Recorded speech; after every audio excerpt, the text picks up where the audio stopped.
como tú, Señor, que perdonas nuestra maldad, que te olvidas de nuestras ofensas, que las echas tan lejos y tan profundo que llega hasta los lugares más abismales del océano, Señor. Y tú ya no te acuerdas más de nuestras ofensas. Nos miras perfectos en Cristo. Nos miras amados en Cristo. Nos miras como herederos en Cristo y juntamente con Cristo. Qué Dios como tú, Señor, que nos bendices con lo que necesitamos. Qué Dios como tú, que nos provees lo que nos hace falta en su momento justo. Qué Dios como tú, Señor, que sana nuestras dolencias, nuestras enfermedades, que nos levantas una y otra vez. Qué Dios como tú, que hoy, a pesar del clima, nos has traído a este lugar. Gracias, Señor. Hoy nuestro corazón quiere darte gracias. Y, Señor, queremos pedirte en esta hora que nos hables tu palabra. Solo tú tienes palabras de vida eterna. Y nuestro corazón está hambriento de escucharte, Señor. Está hambriento de escucharte porque en este mundo experimentamos aflicción, experimentamos las tribulaciones que nos golpean la barca de nuestra vida, cual olas tempestuosas. Y, Señor, quizás muchos de los que estamos aquí hoy pasamos o pasan por experiencias muy difíciles. Te quiero pedir, Señor, que tu palabra nos alimente. Señor, te pedimos que tú tiendas una mesa para nosotros en presencia de nuestras angustias. Y que podamos, Señor, comer del pan de vida eterna que es Cristo. Te pedimos estas cosas en el bendito nombre de Cristo Jesús. Amén. Puedes tomar asiento.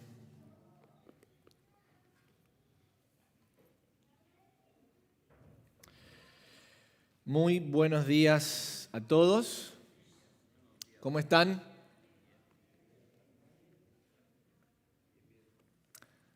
Están bien dormidos. Buenos días, ¿cómo están? Ahí está, ahí se despertaron. Ahí se despertaron. Qué alegría poder estar con ustedes un domingo más y poder compartir la palabra de Dios con todos ustedes. Para los que recién llegan por el agua, los que se vinieron en bote, en barco, bienvenidos. Mi nombre es Leandro Gómez y soy uno de los pastores de la Iglesia Bautista de Armitage. Y si esta es la primera vez que estás con nosotros, queremos contarte que venimos trabajando una serie de sermones, de estudios de la palabra de Dios que tienen que ver con vivir una vida llena de gozo. La palabra gozo a veces suena un poquito religiosa, pero la palabra gozo tiene que ver con una vida que está en plenitud, en plenitud. No es solamente una alegría momentánea de una persona que le salen las cosas bien, sino es un balance, una calma, una paz y un sentido de que estamos completos cuando vivimos la vida. Y la pregunta que nos hemos ido haciendo, perdón, a lo largo de estos estudios sobre el libro de los Filipenses es: ¿cómo puedo llevar una vida de gozo? Y el sermón titulado en esta mañana, ya casi tarde, es un cambio de perspectiva. Así es como he titulado el sermón en esta mañana, un cambio de perspectiva. Miren,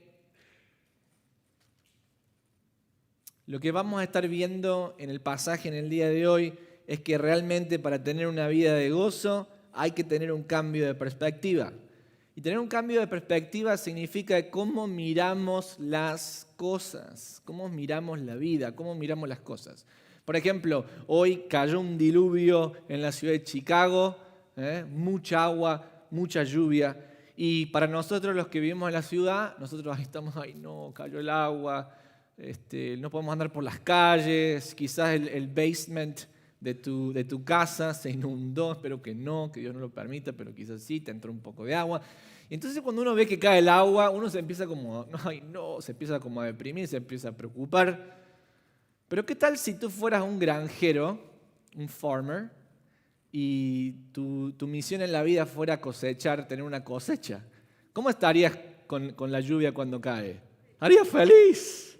Manda más, Señor.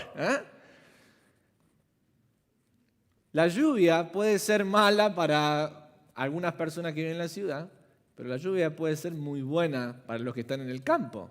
¿Y cuál es la diferencia? ¿Por qué un mismo evento puede preocupar a algunas personas y puede darle alegría a las otras? Porque tiene que ver con la misión que están persiguiendo en la vida. El granjero, su misión es que crezcan esos cultivos, para que esos cultivos se puedan vender. El de la ciudad no. Y eso es lo que cambia la perspectiva de la misma situación.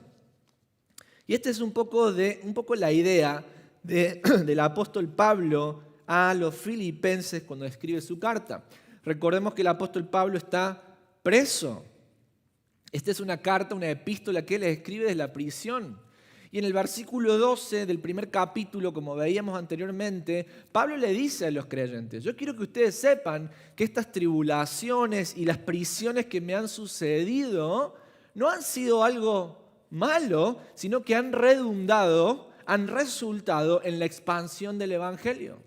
Y Pablo le va a decir a los filipenses: y en esto me gozo, que ya sea que yo esté preso, la palabra del Señor no está presa y sale, que ya sea que haya personas que quieran predicar el Evangelio para hacerse famosos, o que quieran predicar el Evangelio para extender a Cristo, de la misma manera yo me gozo en que Cristo es proclamado.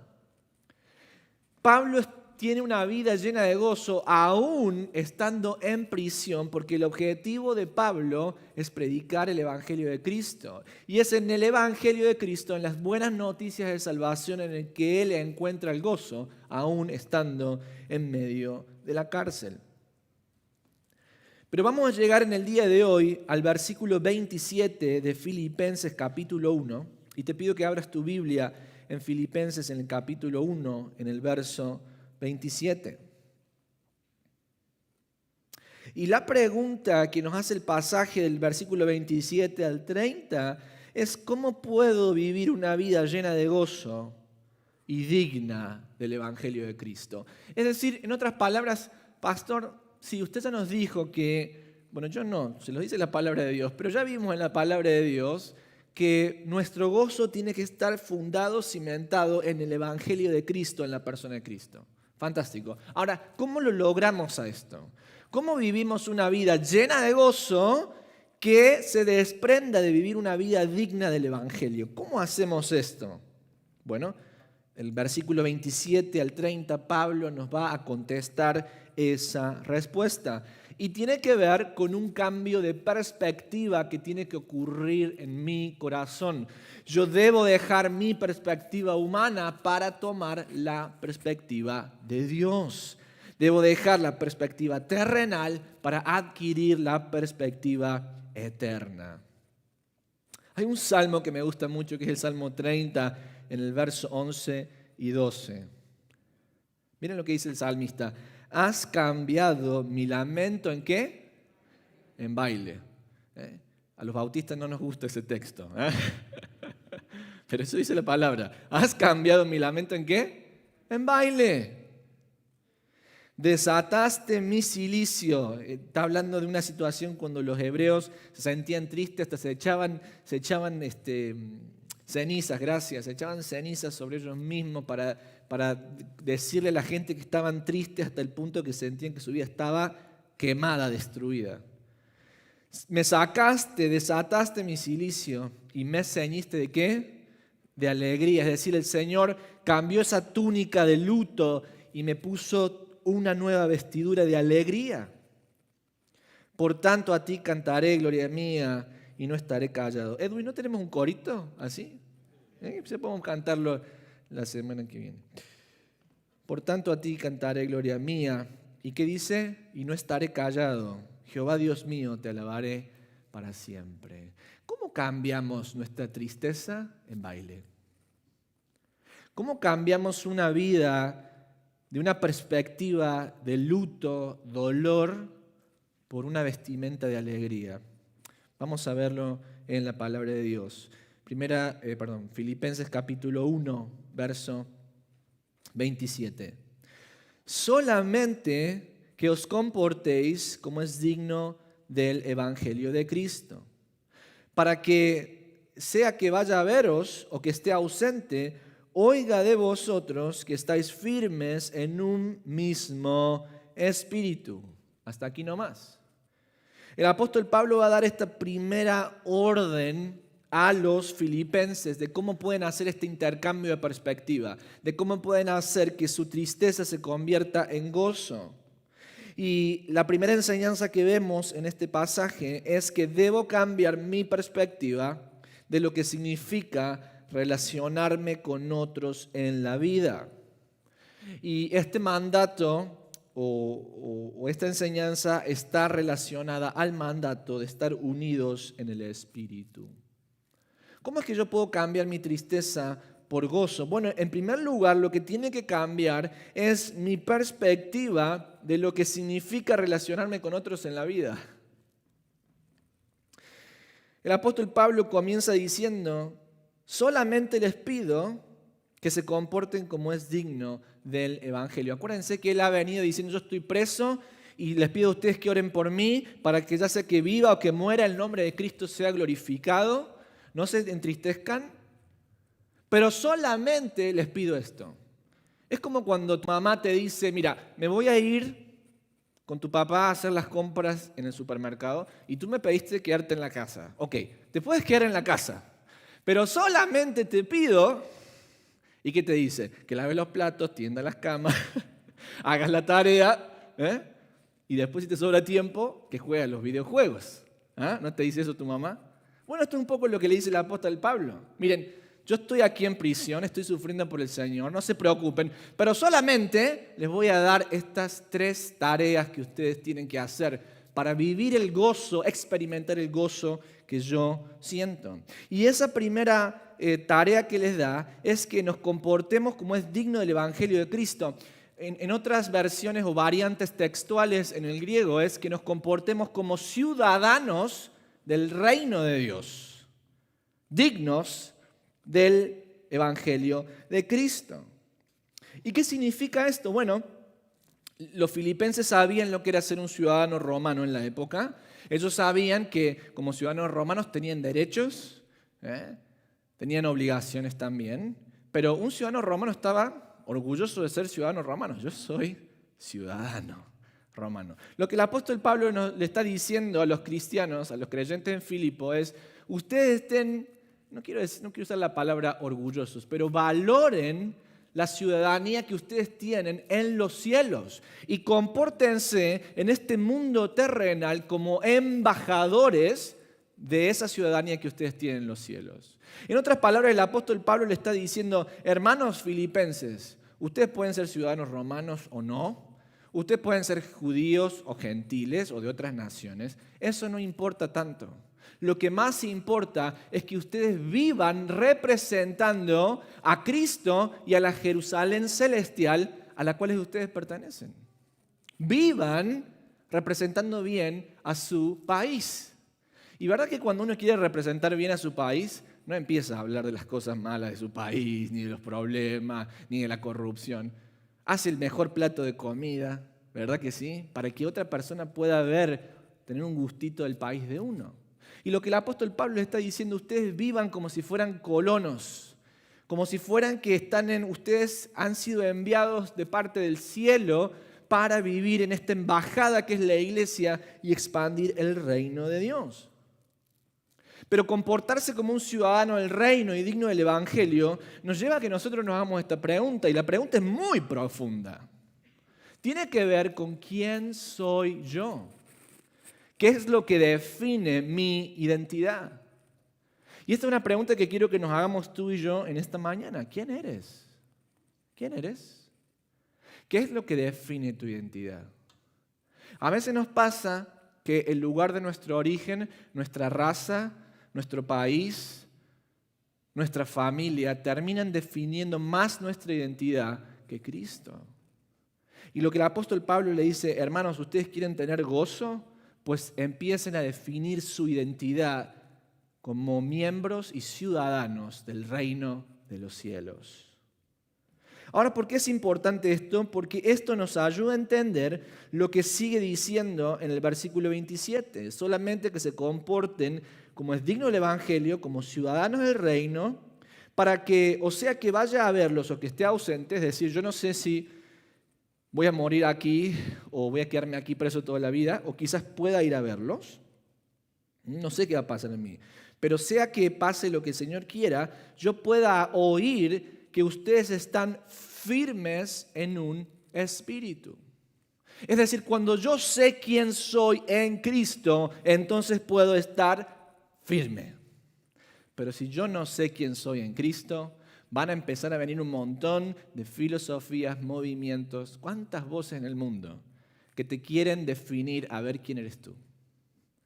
No, tú deberías ser esto. No, tú deberías ser otro. En las escuelas hoy a los niños les ponen una confusión total de que ataca su misma identidad. No saben ni si son nenes o niñas. Pero en este mundo tenemos un montón de voces que constantemente nos quieren conformar, definir en nuestra identidad conforme al mundo.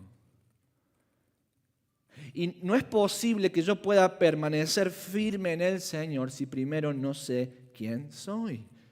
Y el apóstol Pablo, como les preguntó a los filipenses, el Señor usa esas mismas palabras inspiradas para preguntarte a ti y a mí en esta mañana, ¿quién eres? Y el mandato del apóstol Pablo, si ustedes notan en el modo en el que escribe, este es el modo imperativo, le está dando una orden. Manténganse firmes, firmes. Ahora, mantenerse firmes no es solamente mantenerse firmes y ya, es mantenerse firmes en un mismo espíritu, dice el apóstol Pablo. ¿Y qué significa eso? Bueno, el problema del texto ahí es que en griego se utiliza, el autor escribe todo con minúscula.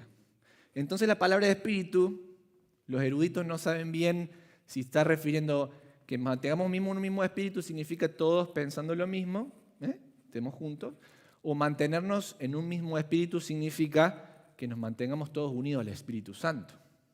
Y como está todo en minúscula en griego, hay un debate. Pero hermanos, creo que el apóstol es bastante claro cuando él usa estos términos que se está refiriendo no al espíritu del hombre, que nos mantengamos todos unidos, sino que nos mantengamos unidos y firmes en el Espíritu Santo. ¿Y por qué les digo esto? Bueno, porque la misma frase la utiliza en Filipenses, en el capítulo 3, del verso 20 hacia adelante hasta el capítulo 4, en el verso 1. En Filipenses 2:15 Pablo nos vuelve a decir lo mismo. En el capítulo 1, en el verso 19, hace una referencia similar a estar unidos en el Espíritu Santo.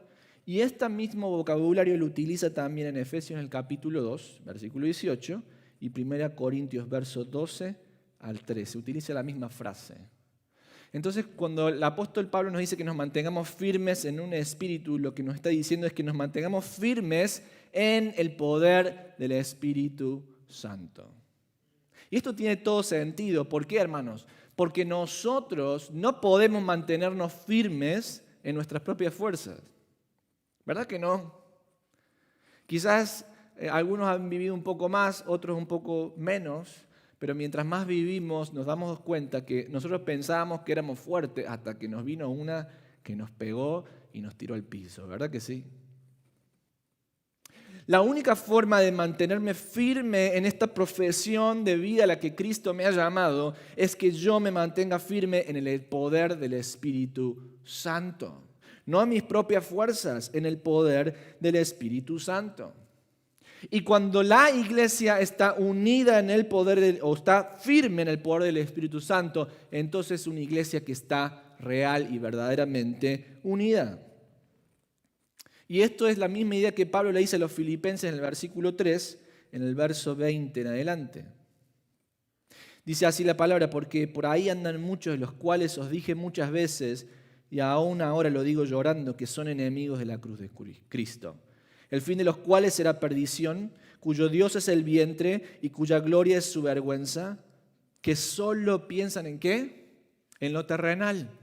No están pensando en las cuestiones del espíritu, por eso esas personas no permanecen firmes. Pero miren lo que dice el versículo 20. Mas nuestra ciudadanía, ¿dónde está? En los cielos, de donde también esperamos al Salvador, al Señor Jesucristo, el cual transformará el cuerpo de la humillación nuestra, para que sea semejante al cuerpo de la gloria suya, por el poder con el cual puede también sujetar a sí mismo todas las cosas. Es decir, la única forma en la que puedo permanecer firmes es si soy un ciudadano del reino de los cielos, viviendo en el poder del Espíritu Santo.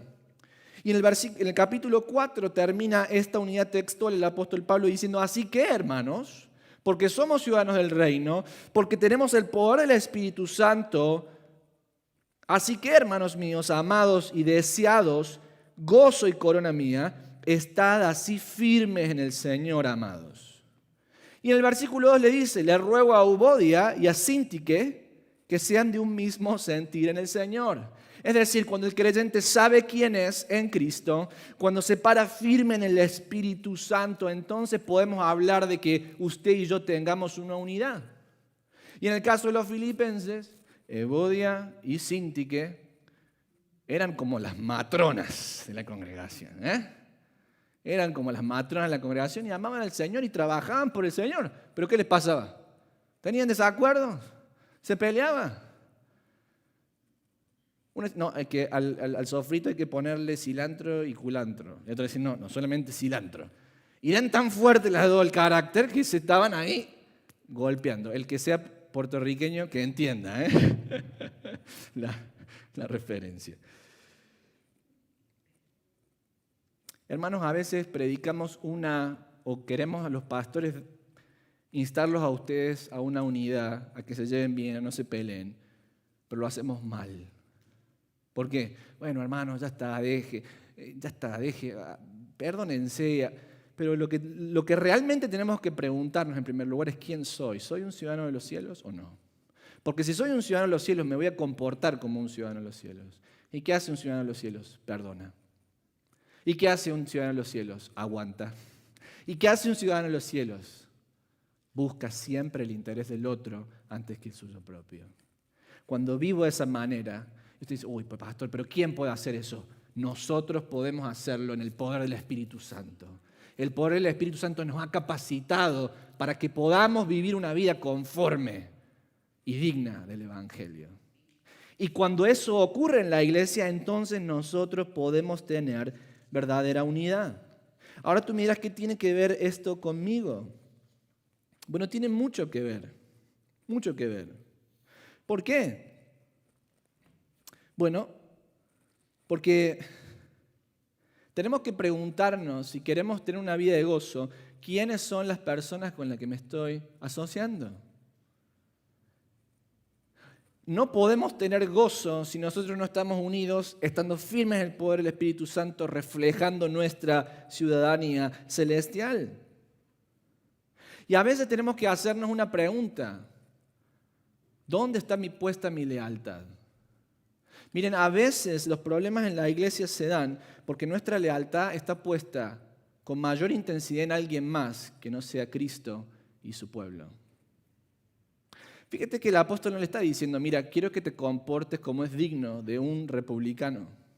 Mira, quiero que te comportes como es digno de un demócrata. Mira, quiero que te comportes como es digno de un calvinista. Mira, quiero que te comportes como es digno de un arminiano. No, quiero que te comportes como es digno del Evangelio de Cristo. Ahí está la cuestión. Y a veces nos pasa, hermanos, que le damos nuestra lealtad a otras filosofías, a otros pensamientos que no son Cristo y su Evangelio. Y sabes que como va a ir nuestra nación se va a ir dividiendo cada vez más. Los republicanos van a ser cada vez más republicanos, los demócratas van a ser cada vez más demócratas.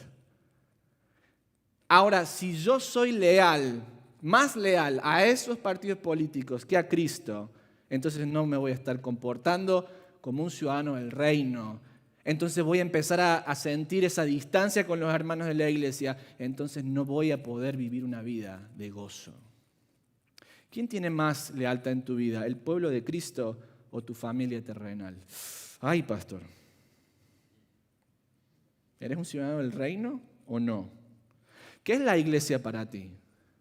¿Un lugar donde vienes a escuchar un sermón como si fuera un centro de predicación, escucho el sermón y me voy a mi casa?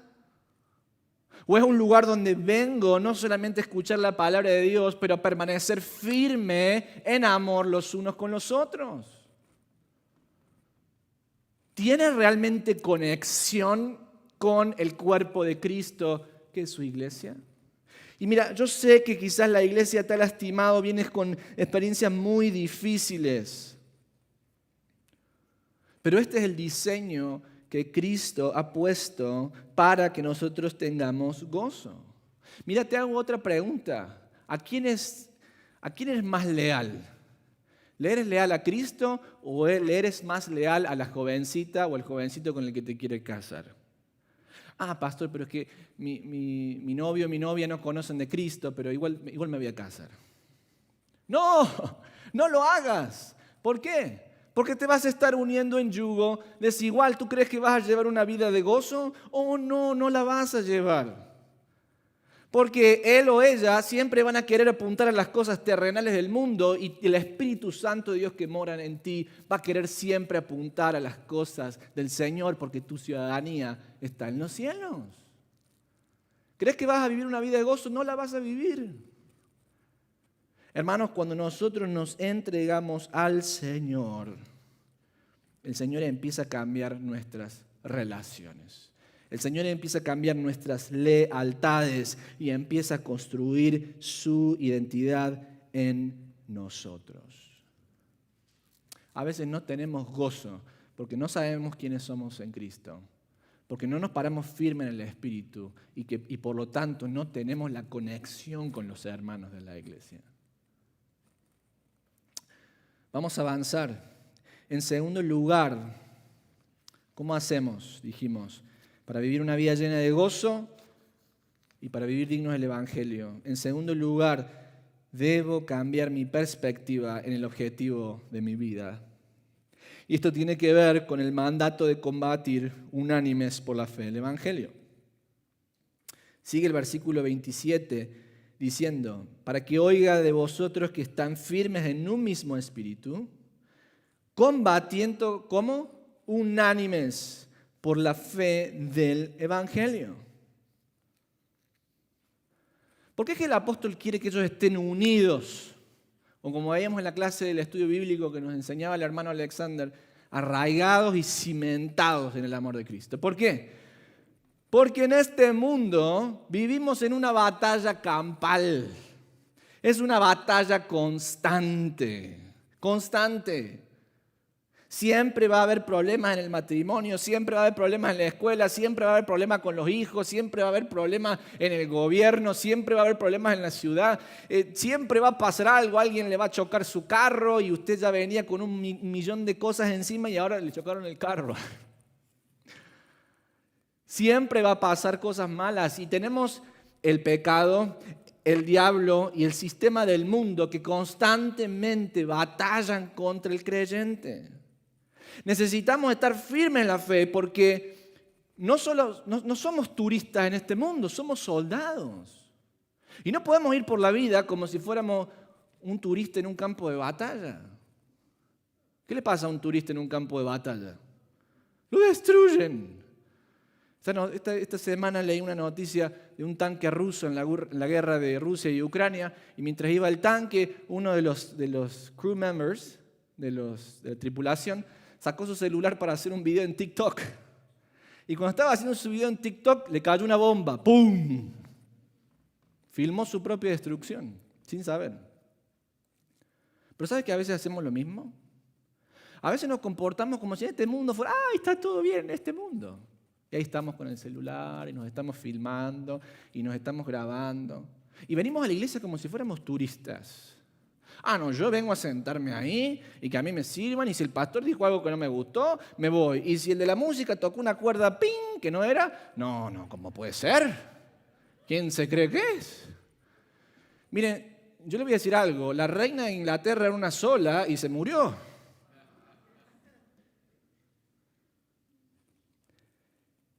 el apóstol Pablo nos dice, estemos firmes y cimentados porque tenemos una batalla que dar.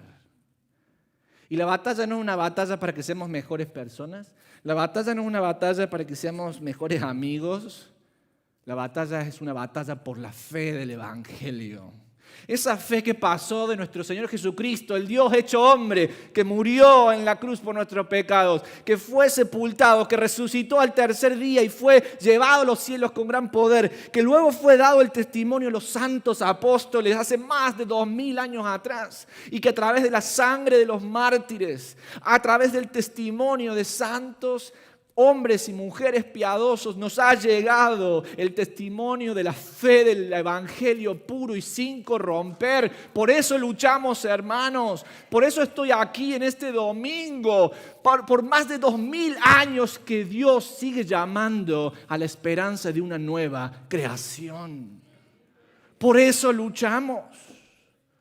No luchamos para ver quién de nosotros es el más guapo, porque por eso gana el hermano Edwin.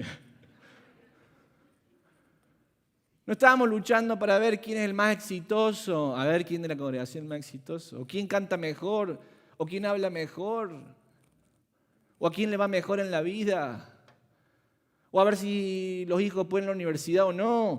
Nosotros estamos luchando para anunciar al mundo que hay esperanza en Cristo, así como lo ha hecho la iglesia fielmente por más de 2000 años. Pero la pregunta tiene que ver con cuál es el objetivo de tu vida. Miren, los soldados cuando están en la trinchera, en la batalla, le vuelan las balas, le vuelan los proyectiles, le explotan las bombas, no tienen tiempo para pelearse. Porque están concentrados en repeler al enemigo que ataca. Ahora, si usted pone un montón de soldados, un montón de hombres, los saca de la línea de batalla y los pone en las barracas, son capaces de acuchillarse por un juego de cartas. ¿Por qué? Porque no están peleando. No están peleando contra el enemigo. Y cuando no pelean contra el enemigo, se empiezan a pelear entre ellos mismos. ¿No pasa eso en la familia? ¿No pasa eso en la iglesia?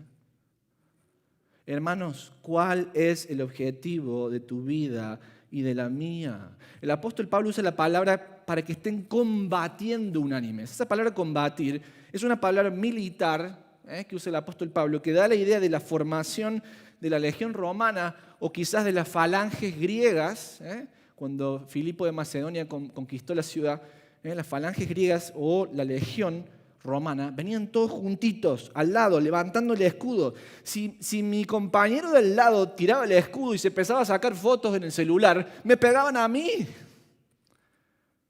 Así que habría que decirle, hermano, deje el teléfono por ahí y agarre de nuevo el escudo. Y necesitamos hacer lo mismo, hermano. Cuando vemos a uno que está ahí por ahí distraído en la vida y ya se tiró ahí como un vago.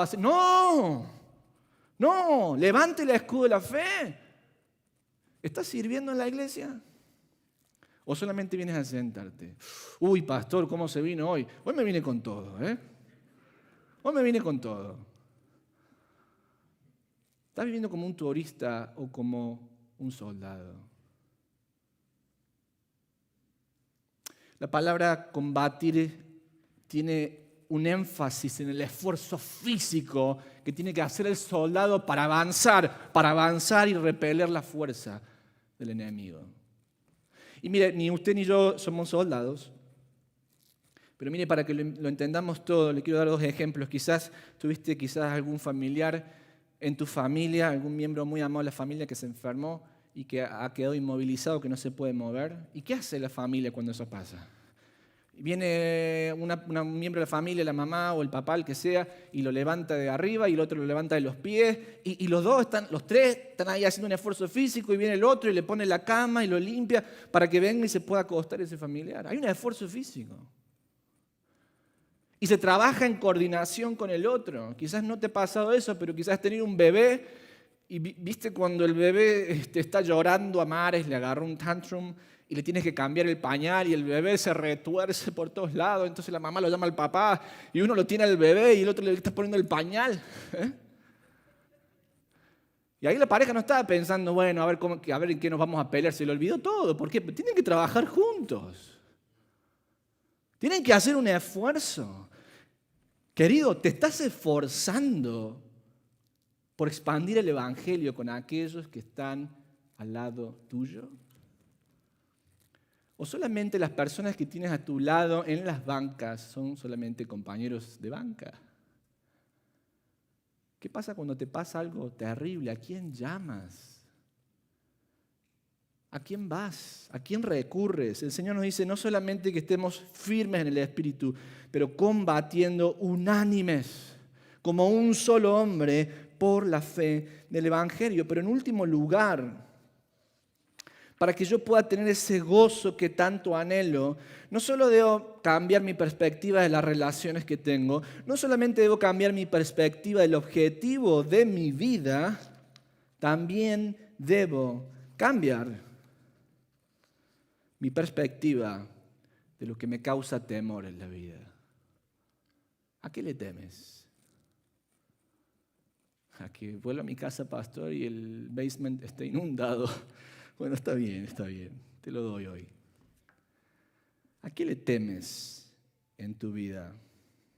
Miren lo que dice el apóstol Pablo, solamente que se comporten como es digno de Cristo, para que sea que vaya a verlos o que esté ausente, oiga de ustedes que están firmes en un mismo espíritu, combatiendo unánimes por la fe del Evangelio. Y versículo 28 dice, y en nada intimidados por los que se oponen, para que ellos ciertamente es indicio de perdición, mas para vosotros de salvación. Y esto es de Dios.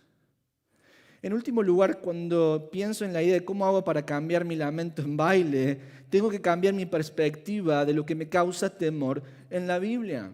La palabra intimidar que utiliza el apóstol Pablo aquí en el versículo 28 hace referencia a un animal que se asusta y sale corriendo. Y algunos autores dicen, quizás era el caballo de batalla, el caballo que estaba en la batalla, que cuando escucha las tropas marchando, pum, pum, pum, pum, pum, que no me vaya a caer. ¿Eh? ¿Qué hace el caballo? Se asusta y se pone restless, dicen en inglés, se pone, no sé cómo, ansioso. Y no se puede gobernar ese caballo, entonces el jinete está ahí intentando calmarlo. Esa es la palabra, la fuerza de la palabra. El apóstol le dice a los filipenses, en nada estén controlados por el temor, de tal modo que Cristo no los pueda controlar. ¿Y por qué se los dice esto el apóstol Pablo? Porque él está en prisión. Y los filipenses están, ahora venimos nosotros. Y el apóstol le dice esto porque dice, yo sé que lo que yo estoy pasando, ustedes también lo están pasando en Filipo. Probablemente Pablo está escribiendo desde Roma y Pablo está sufriendo toda la fuerza del imperio romano, pero Filipo era una ciudad donde había mucha guardia romana, una ciudad muy leal al imperio. Y vemos en Hechos 16 cómo persiguen a la iglesia en Filipo. Ahora lo que está diciendo el apóstol Pablo, hermanos, yo estoy preso sufriendo por el Señor y yo sé que lo mismo le va a pasar a ustedes. Pero no dejen ceder al miedo para que el miedo los controle y Cristo los deje de controlar. Eso es lo que le está diciendo el apóstol Pablo. ¿Qué te da miedo en la vida? ¿A qué le temes? Corrie ten Boom fue una mujer creyente en Holanda en la época donde el gobierno nazi de Alemania invadió Holanda, Bélgica, y empezaron a tomar judíos, mandarlos al campo de concentración y matarlos. Y Corrie ten Boom y su padre, como eran creyentes, empezaron a trabajar en contra de esto. Empezaron a esconder a los judíos hasta que los agarraron y la mandaron a Corrie ten Boom a la prisión. Una jovencita holandesa en una prisión nazi. Miren lo que ella dice. Ella escribe y dice, el preocuparse es cargar el peso de mañana con las fuerzas que tengo hoy, cargando 2 días al mismo tiempo. Mire qué sabiduría. El preocuparse es cargar el peso de mañana con la fuerza que tengo hoy, cargando 2 días, hoy y mañana, 2 días del peso al mismo tiempo. Ella continúa en sus cartas y dice, es moverse. El preocuparse es moverse hacia el mañana antes de tiempo.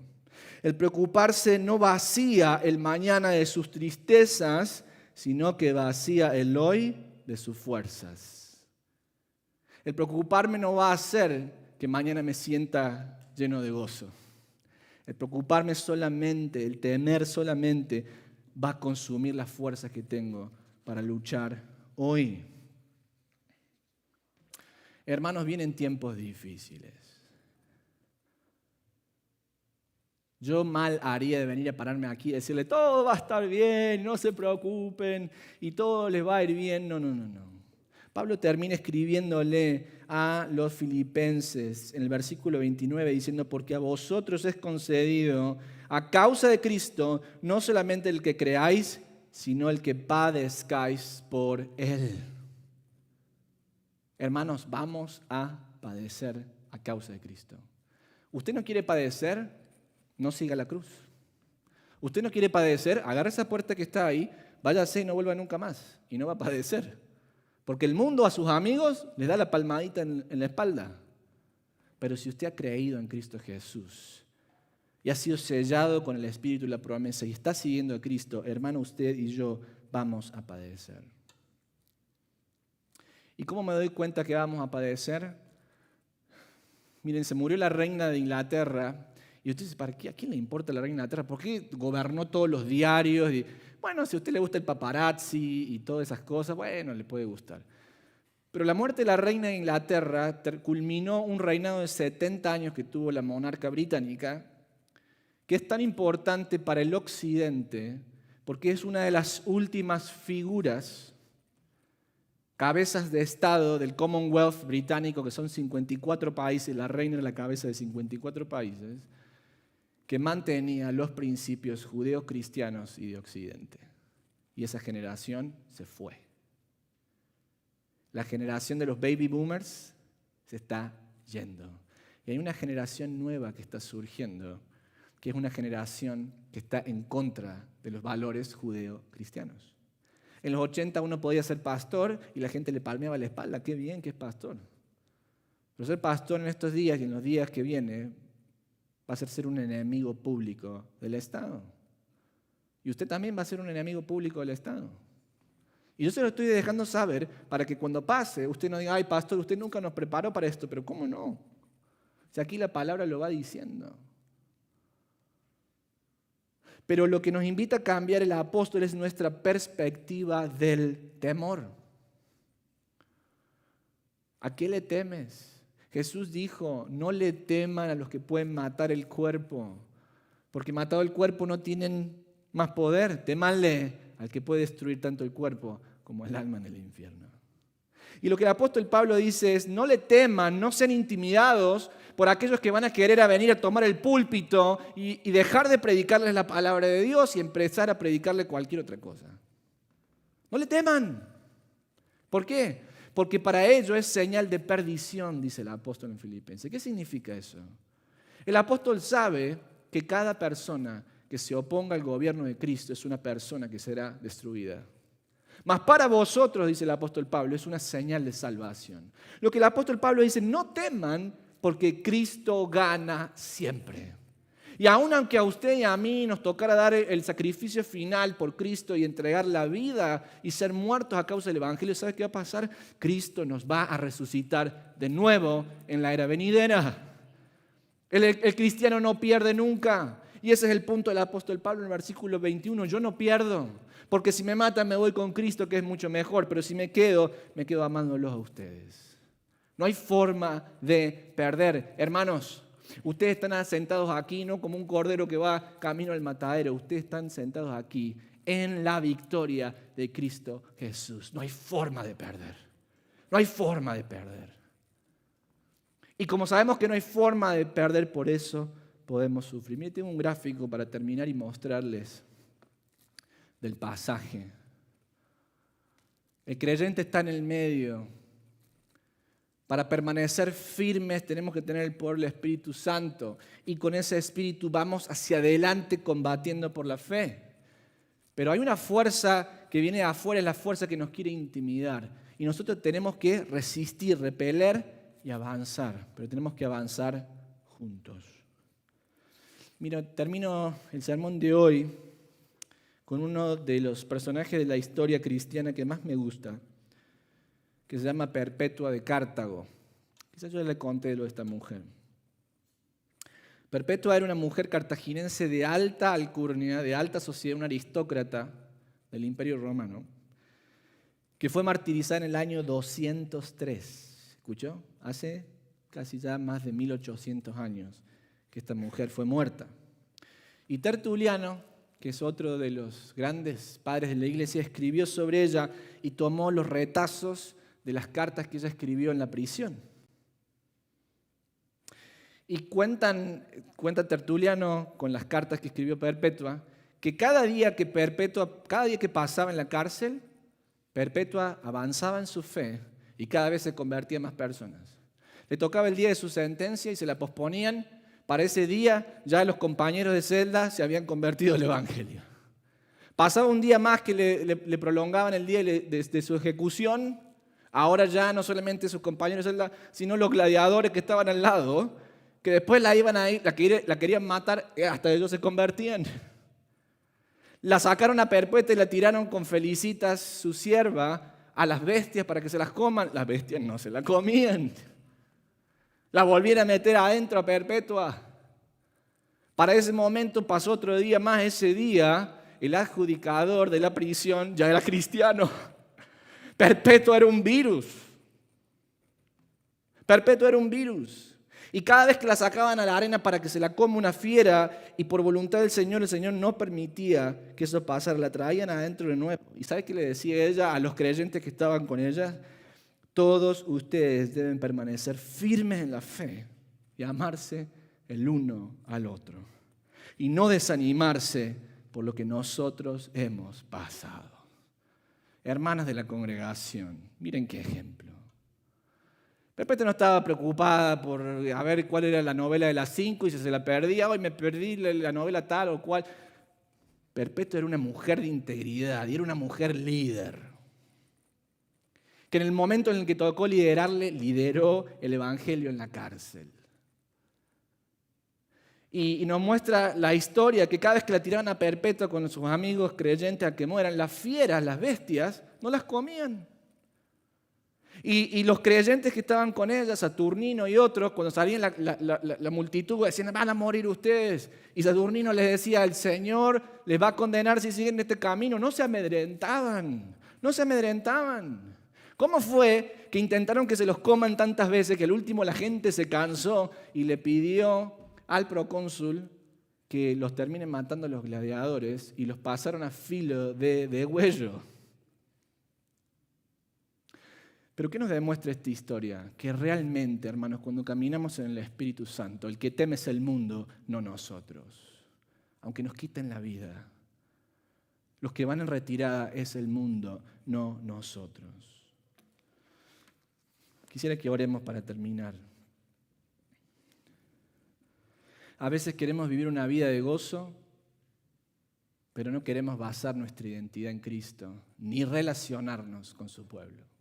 A veces queremos vivir una vida de gozo, pero quiero que el objetivo de mi vida sea sentirme bien, en vez de avanzar la fe del Evangelio.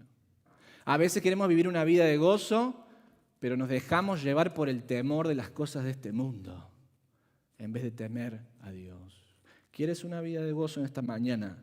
Dile, Señor, cambia mi perspectiva. Señor, cambia la forma en la que veo las cosas. Haz que el sufrimiento que estoy pasando sea como el apóstol Pablo en Filipenses 1:12, es un sufrimiento que avance el Evangelio. Ya sea que una enfermedad me termine ganando esta batalla terrenal de la vida y el Señor me llame a su presencia. Señor, que por vida o muerte esta enfermedad sea para tu gloria. Este problema que estoy pasando, Señor, cambia mi perspectiva. Que este problema sea un problema que te dé gloria, Señor. No importa qué pase conmigo. Señor, quiero servirte. Bendito Señor, venimos a tu presencia en esta mañana y te damos gracias por tu palabra.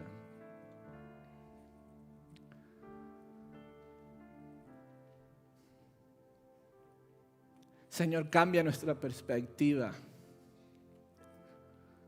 Que el dolor que experimentamos lo puedas utilizar para avanzar tu evangelio. Señor, cambia lo que buscamos en esta vida, que solamente busquemos a Cristo y nada más. Señor, cambia nuestro corazón para que en vez de tener un espíritu de temor, tengamos un espíritu de poder como el que nos diste. Señor, protege a esta congregación. No te pido, Señor, que los proteja de los problemas que van a venir, ni de la adversidad, ni la persecución. Te pido, Señor, que su fe no falte. Te pido, Señor, que les dé la unidad del Espíritu para que puedan combatir sin temor por la fe. Que no haya otra lealtad más grande que no sea la lealtad a Cristo. Señor, te pido hoy por reconciliación. Quizás hay vínculos y relaciones quebradas. Hoy restáuralas, Señor, con un corazón de gozo. Te pido por aquel que mira su dificultad y su dolor como una sentencia de muerte. Hoy, Señor, cámbiala. Cambia esa sentencia de muerte por una marca de la victoria de Cristo. Te pido estas cosas en el bendito nombre de Cristo Jesús. Amén.